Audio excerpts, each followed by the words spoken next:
సిరిపురం అనే ఊరిలో రామయ్య అనే రైతు ఉండేవాడు.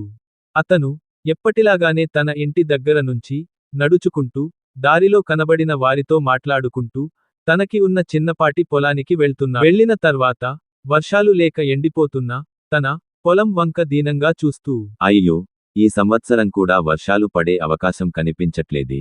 ఈ పంట నా చేతికి వచ్చేటట్టు కనిపించట్లేదు. ఒక పక్క అప్పుల వాళ్ల బాధ, మరొక పక్క ఇంట్లో పిల్లలకి ఫీజులు, ఏం చేయాలో అర్థం కావట్లేదు.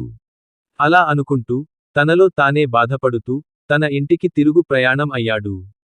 అలా అనుకుంటూ రామయ్య ఇంటికి వెళ్తున్న సమయంలో రోడ్డు పక్కన దిగాలుగా కూర్చున్న రఘునాథుని చూసి, ఏంటి రఘునాథ్, ఇంత సైలెంట్గా ఉన్నాడు? ఏంటి అల్లుడు, అలా దిగాలుగా కూర్చున్నావు? ఏంటి సమస్య? ఒంట్లో ఏమైనా బాగోలేదా?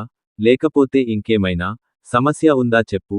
నేను ఏం చెప్పమంటావు మామా, ఆఫీసులో ఒత్తిడి, ఇంటికి వస్తే అప్పుల వాళ్ల బాధలు, కట్టవలసిన ఈఎంఐలు, ఇటు చూస్తే పిల్లల పరిస్థితి, వచ్చే జీతం ఎటు సరిపోవట్లేదు మా. ఊరిని అల్లుడు అంతేనా?